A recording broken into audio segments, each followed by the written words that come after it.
Miniatures are a favorite part of tabletop role-playing games. Maps and minis add the element of a board game to the role-playing experience, and the world of miniature collecting is as vast as the imagination.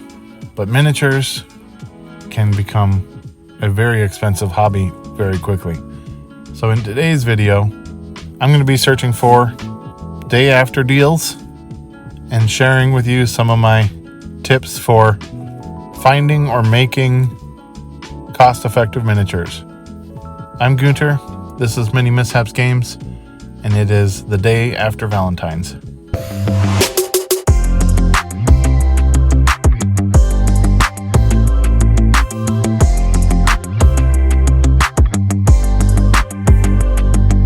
Hey Internet, so you have perhaps seen some of my finding deals videos. We've done them the day after Halloween, and we've done them the day after the winter holidays. But today we're doing Valentines, and we have got a couple of stores lined up. Our first stop is the Hobby Lobby, and the Hobby Lobby is great because you've got year-round clearance. But let's run into the Hobby Lobby and see what we can find. All right, so the day after Valentine's, the Valentine's stuff was long shelved and put away. Didn't find any Valentine's miniatures. If I had, they would have been 66% off, so that's a pretty good deal. Remember, we today are looking for miniatures that are under $1 each. We're hoping that we can find some that are way, way cheaper than that. But I did find these spring gnomes that were 40% off.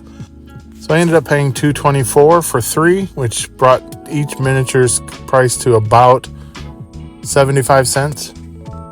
So not as low as we are looking for, but a good start, I think, on our quest to find miniatures. The gnomes are also a little bit bigger scale than we're looking for. They are probably 40 millimeters instead of the 28 millimeters that we're looking for. And they'll also need bases, so that'll probably add a little bit of height too once the bases are on. But my son and grandma love gnomes, so I'm sure these gnomes will find a happy home. Next up, we are going to head to the Dollar Tree. The Dollar Tree is another one that has seasonal minis sometimes.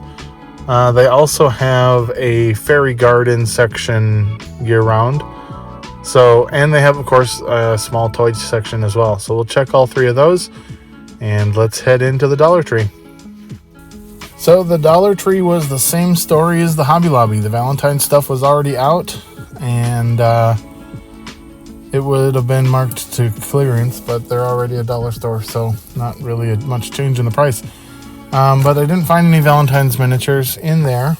I did find a 28-ish millimeter scale mushroom house, the gnome house in their spring collection. So that was $1.24, which is more than we wanted to spend on one miniature, but on a larger piece of terrain, I felt like that was a good investment. So we picked up the mushroom house. So I think next up we're going to check out a Goodwill. I don't know that I believe they don't set up a seasonal section. We'll check.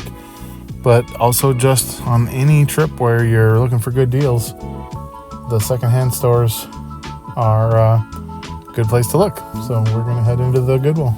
So unexpected finds at the Goodwill. It was, as I suspected, no Valentine's stuff, but I actually found a camera stand, a tripod, and it has the screw-in port that I use with my equipment.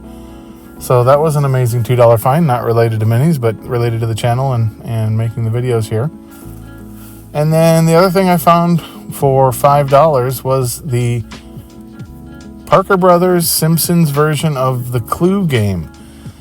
So it not only has all 6 of the miniatures, but it also has miniature metal tokens, I guess you'll call them, for the murder weapons in the Clue game.